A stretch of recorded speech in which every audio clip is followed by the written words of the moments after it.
welcome to another episode of the Tech Transfer Podcast here at BYU. I'm with Benoy Tamang, who's joining us from Costa Rica, fellow BYU MBA. Would you describe for us a little bit, introduce yourself and what you do as a CEO coach? Thank you, Dave. Thanks for having me. I am actually an Alpine resident. I just happened to be here for the last 2 weeks, working on my TAN as a CEO coach. Most of my tech clients are out of state, so Zoom and virtual meetings is how I conduct it, so it doesn't matter where I am. I've been doing for almost 10 years. And before that, I had started and as an operator, 7 mostly tech businesses, 3 with existing teams, 4 from scratch. And over the years, I've just built up a network of venture capital firms and investors. And ultimately, one of them said, hey, since you got out of the last one, do you have some spare cycles? Would you help me with some due diligence on a company? And then afterwards, hey, would you then coach this new first-time founder? I said, I'd be happy to. I don't know what that means, but let me go find out. Yeah. So that's how it all started. That's great. And a successful serial entrepreneur, you've been a CEO with several different teams. So I know you like being a CEO. Do you enjoy coaching? More, like 10x more. Really? Easy. It's almost like you still get to build. I think we're all given this itch to build, to create, but now I can do so from a little bit of a distance and with multiple talented individuals and make their lives better so that their journey to whatever the definition of success is that much more enjoyable, because it can be a grind. And as much as you're driven, it's a taxing journey. You know that. So Yeah. Well, so you deal with a large number of CEOs. Are the challenges largely the same, or how varied is it for you? 85% of the time, it's the same thing over and over and over. It's predictable. Now, I do focus on first-time founders who have scaled their business, reach a level of success in which investment has popped in, or they're significantly profitable, but are now hitting some hurdles. And so if you think about any business, you've got some discipline, some scaling issues, some focus, talent acquisition, systematizing the training, all of that, right? Never mind strategy and product market fit. But it is mostly the same. Nuances come about based on whether or not that individual, the CEO, has a technical background or a finance background, or is a sales and marketing person. And then there's a slight twist in the way that you want to help them achieve greater success. And are people who come to you, would they typically be CEOs facing these challenges, not knowing what to do, or is it someone who's just kind of developing, trying to learn new skills to take the company further? Mostly the former. They're trying. It's their first time. It's just today I had 2 partners. They have $100 million company, and openly they said, we've never been to this stage before. We want to grow to 500 million. What are we going to face, right? And so it's a new thing. Now, there are a small percentage who actually say, I want to learn and grow new skills and talents, but that's a minority. Okay. Well, great. So we have, you know about tech transfer here. We have many CEOs who start, they're launching, they just want to keep the company alive, just get this thing off the ground. How far into the process do CEOs typically get to where they realize that they need to pick up some new skills, become a different type of leader?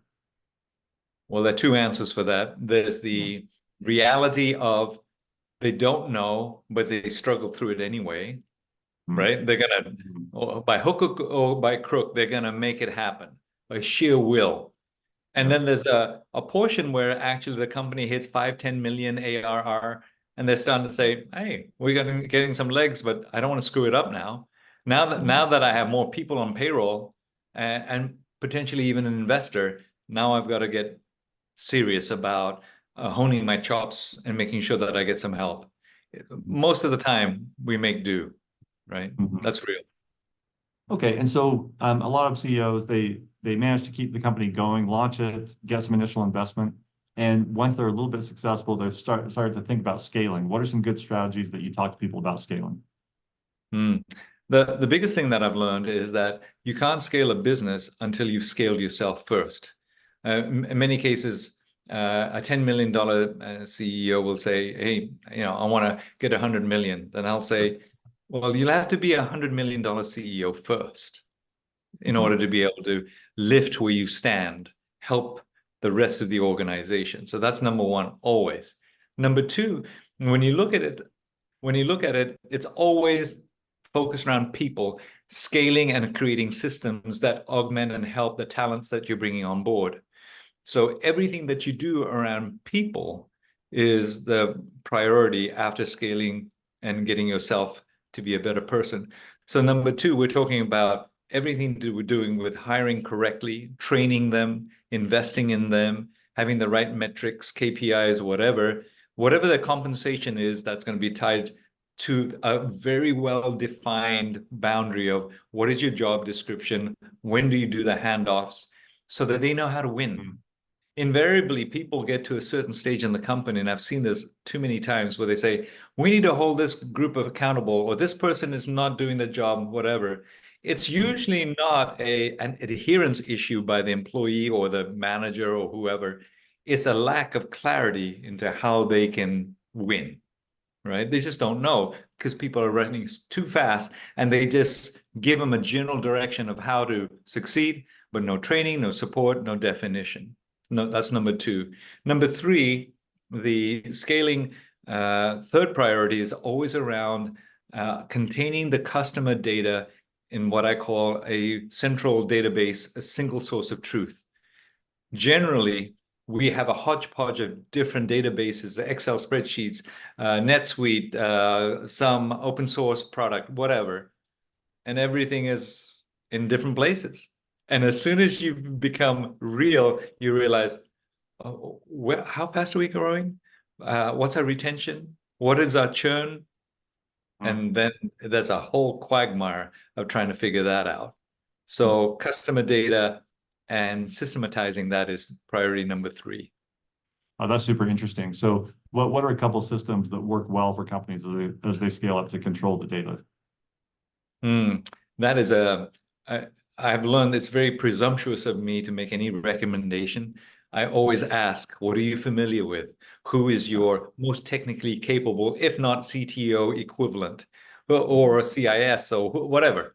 Who is responsible for your environment? Because they're the ones that are going to have to implement these systems. And are they comfortable talking business terms, not just technical terms? Because then they're going to have to work with a CFO to make sure that their systems are all built in, and they're going to have to work with customer success and what's happening at the back end of the customer. So it has never been a this and this and this. It's always been, who do you already have, or who do you need to hire in order to make it a constructive, personalized system that is still a licensed product, not an internally created database. That's the worst thing you can do. So I'm genuinely interested, because here at Tech Transfer too, we're scaling up and improving the ways we do things. And we have an internally created database, which is the worst thing you can do. We know from experience. And so we need to figure that out. But thanks, Benoy. We'll work on that. So when you're scaling up a company though, so our entrepreneurs we deal with are mostly the first person. They're the first CEO. They founded it, thought, well, I should be in charge, so I'm going to be the CEO. And they've had to learn everything as they go along.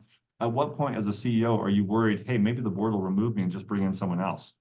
Like what kinds of failings make that happen?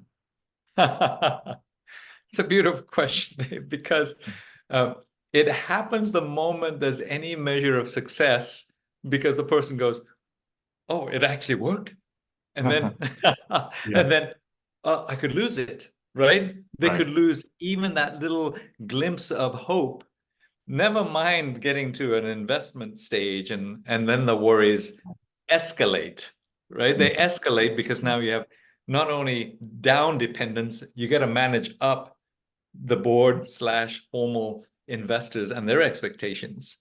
So the actual answer is, it starts at day one and it multiplies the bigger the entity is. And the common reason for all of that is clearly fear and our own subconscious biases, right? And how we were programmed. Oh no, fear of failure means that I've got to outperform, or I've got to make everyone happy and please upline and downline. And then all sorts of mistakes get created because they're not being true and accurate and holding integrity, or fear of loss, that my future business could be at risk. So they become control freaks and everything has to go through them. Yeah, you smile knowingly. And so in this journey, it's in a very, very emotional roller coaster of pain and pleasure, all happening within minutes sometimes, right? And hence, and not dissimilar to a mission where people say, it was the hardest but the best time ever. That's what it is. It's the hardest time, but no more rewarding when you're growing and stretched so far because of the speed at which the velocity of the engine takes you. Yeah. Right? And it is, all consuming for people, right? But at the same time, on your on Fearless Founders, your podcast, you talked about this a little bit. The everyone wants work-life balance too. So how do you do all of this all day at work and then go home and be a normal person with your family too? That is the biggest challenge, without any doubt. The need to perform and not jeopardize the faith in your spouse, to the gnawing guilt that maybe you weren't completely truthful when you took the money from the investors. Everything keeps you up at night. The increasing payroll, all of that. So in the end, we all have to come to grips that there's a phase of I've got to put in the extra hours because this is the time that I need to spend 110% of my focus and my effort at work, which means whether I'm single or married, that I'm going to have a very deep discussion that says, dear spouse, best friend, please, for the next X period of time, I'm going to be coming home at 10 o'clock, 11 o'clock. Don't worry about dinner. Don't worry about this and that. Doesn't mean I don't love you, but there is a deliberate communicated plan to self that there's going to be an allocation. Then there's got to be needed breaks where you have to take, otherwise you'll crumble. You have to take a disconnect from the work mode, and whether that's flying out of the country to really disconnect, to go to a remote place, or you just go to Zion's and turn off everything digital, right? You got to do that. Now, as time progresses and as more people come, then you've got to have more regular insertions of oxygen that you have to put on. And so it's almost like you've got to be deliberate at every phase as the growth of the company comes. Today, one of my clients, he just texted and said, hey, he won't be there because he's going to go to Greece. But that's because he has now 180 employees and he's created a system.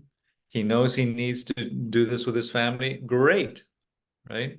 And so different stages, different elements of pacing and work-life balance. Yeah. I love the focus on intentionality. That seems to be the key to a lot of things in life, right? So can you define for us really quickly? We all think we know what a CEO is and what they do, but what really is the purpose of a CEO? You mentioned you can be afraid of what people, be a people pleaser with everyone. You can please the board. Like, what should they be doing? Yeah. The distinction for small businesses is that we wear all the hats. We wear the hats of a CEO, a COO, a CFO, a CRO. We do all of those, right? We sell, we service, we take care of the customer. There comes a certain point in time, though, where there is self-actualization as to whether or not I'm good at this and I suck at that. And when that happens, and you realize, you know what, I really, really like getting into the product. I really like talking to customers and whatever the natural gifts and talents you've been given and that you've augmented with experience and application, then that could be a great way to be able to define your future role. And it may not be the top dog position, right? And there is no reduction in your value just because you did that. In fact, there's an increase for you are mature enough to know that I'm not good at this and this. but I'm excellent at this, and I'm going to focus on that. And I'm in fact going to hire a president, a COO, who can operate and hold everyone accountable and make sure everything is met, right? And I'll take a different role, an evangelist. A CEO in general, at least when it comes to at least what, 100 employees or more, let's say that at least, a CEO has to care about where are we going? Are we going to have enough resources from money and human and talent that I can bring on board to hit that mark? And then number three, do I work and making sure that I know exactly what's happening with the competition and the partnerships and whatever, so that the time spent in the operational minutia of execution is left to somebody else. The CEO takes care of money, resources, and time outside. And then the president and COO gets to take care of the dailies internally to the company. Okay, terrific. And so if you're trying to be this developing CEO and you're to identify, here are a few skills I need to master, what are those key skills? Number one is, without doubt, you got to know who you are and who you're not. And unfortunately, we have come under the illusion based on movies and everything else. In fact, I was on a podcast yesterday where everyone thinks that they have to be the hard driving, boardroom pounding kind of a leader up front. And it's a sad commentary on our value systems out here in the world. So number one is know who you are and who you're not. One of the best CEOs early on his career, he's done very well. He's in Utah. I'm not going to mention his name. I called him up one day and said, hey, can I take you out to lunch? I've got a CEO who could learn a lot from you. He said this to me. He said, with all candor, I am so up to my eyeballs. May I say no? I would like to preserve my time on the few things that I'm focusing on. And when he said that, my respectometer went up. And I said, wow, that is someone who knows what he's focused on, what he's going to say no to. And I loved it. So number one is know who you're not. And the older you get, you understand that. Number two, as a CEO, if you want to be the CEO, you have to be very good at delegating. Learn the skill of delegating. Know what it is to be not just given an assignment and the clarity and how to win, but create a return and report system so that you can feel comfortable that the delegated task, strategy, whatever, has some mechanism for you to be able to understand its progress without you having to be in it all the time. Otherwise, you've lost the whole concept of delegation. And number three, as a CEO, the biggest thing after the knowing yourself and delegation is to get always savvy with creating relationships. They can be outside for investors, they can be boardroom, they can be hiring the next new CRO. You're always looking for talent. And if you do not spend time building relationships, you will not be able to grow and scale the company, or you will have to pay a lot for entities that do that on your behalf. And so there comes a certain time where you need that, but for most startup entities, 100 employees and less, you can do it on your own.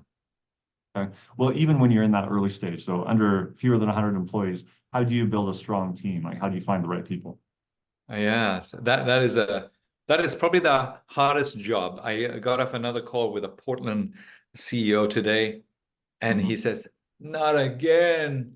He's going to have to change his CTO. And, I'll tell you the hardest role to fill is actually the leader of the sales team, whether you call the VP of sales or the CRO, because they know how to talk. They know how to talk.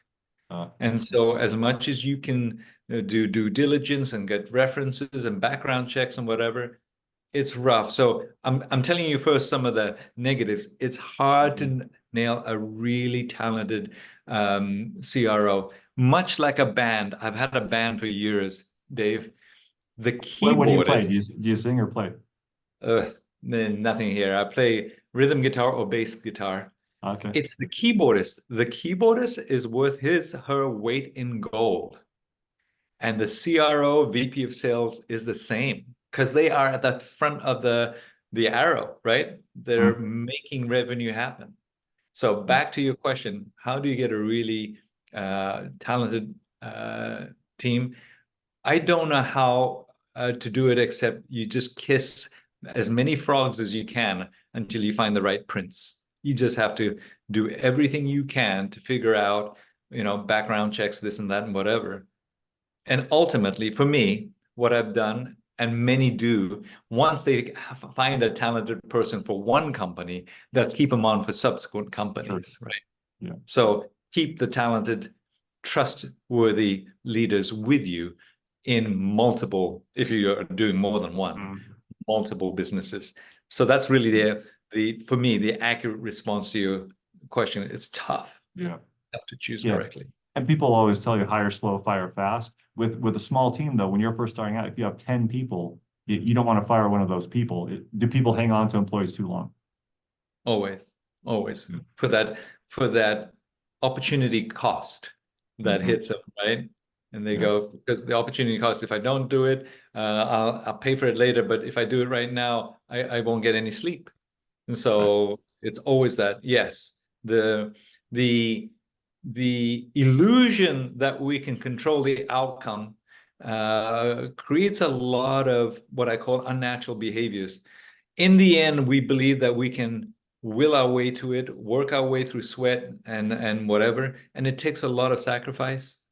But you have to also have a ton of faith that timing and some luck intersects with everything you've got going. Because I've seen beautifully talented, majestic executives, great product, and they still fail.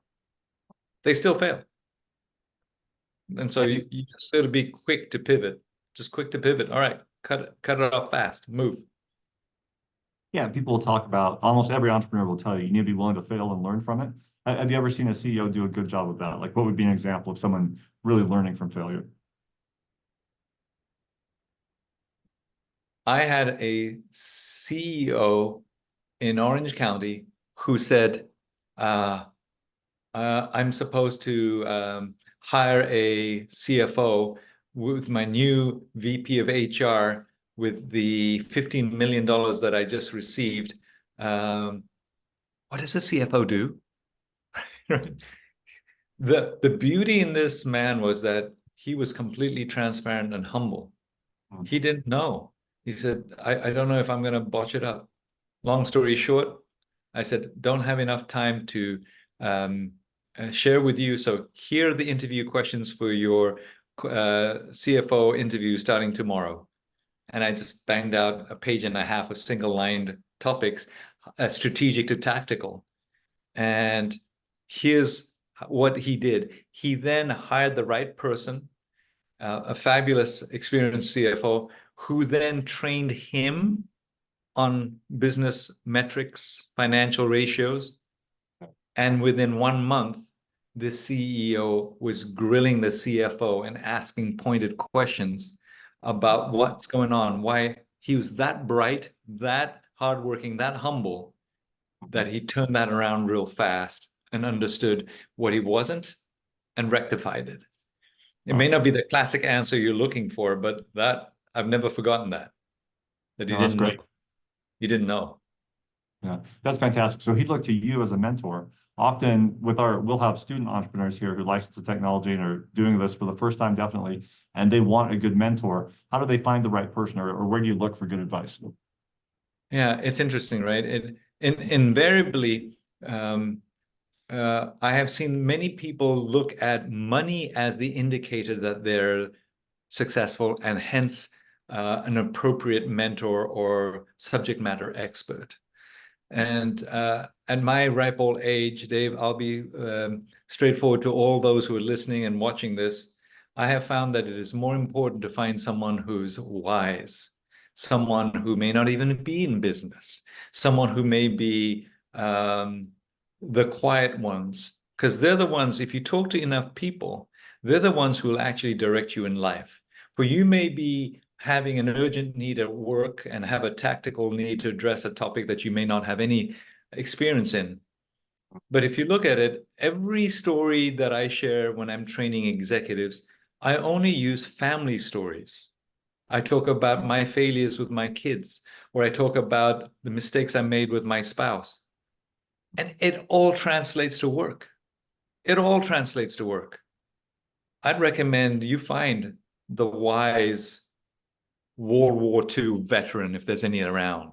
Go, right? Go and find someone and talk to them and really learn from them. And that manifests and helps, like I said, back to one of the questions, makes you stronger first so that you can be that much more balanced and ready to lead the team. It doesn't have to be a work-related subject matter expert. That's where I think real success happens. Life is more important and to succeed in life than it is to succeed as a startup CEO.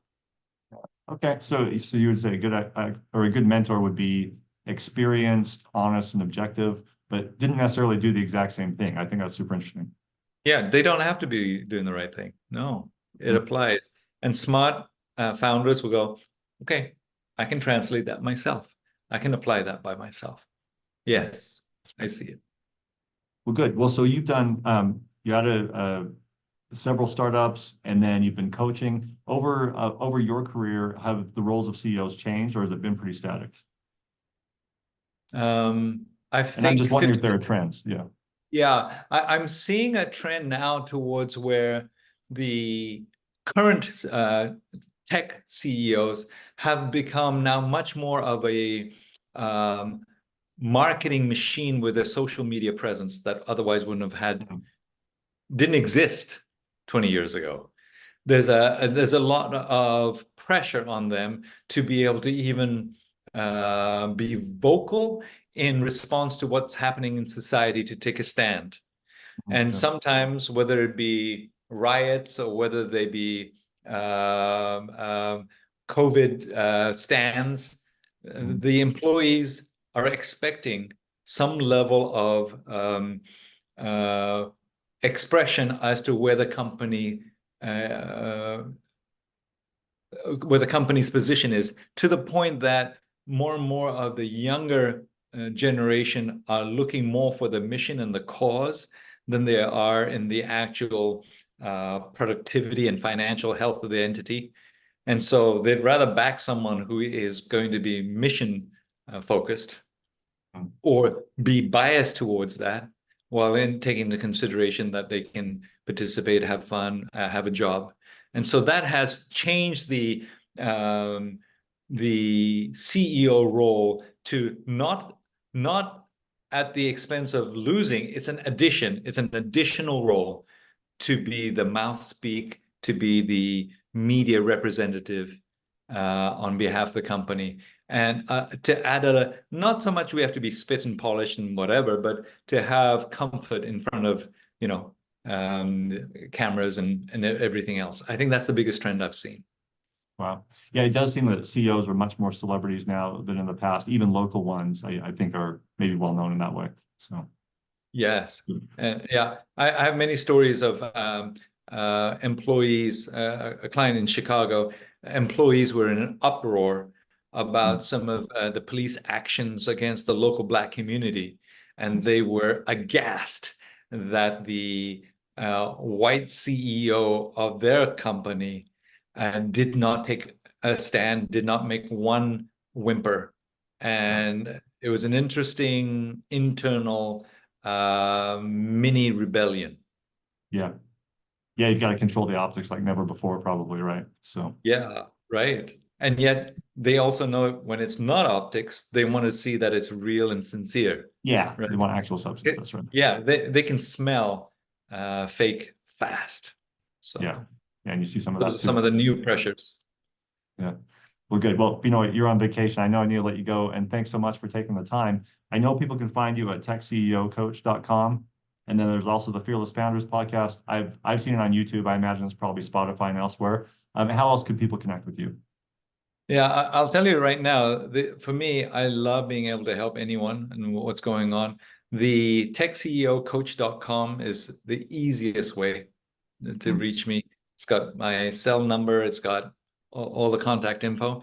And also it has a free book that I wrote because I want everyone to be able to know what they're up for. Just download it and listen to it. Fearless Founders is the same cause. I want to help as many of these young, talented, very driven people succeed. They just need a little bit of awareness as to what they're enrolling up for. Because it is a ride. It's a fun ride, but it is a ride.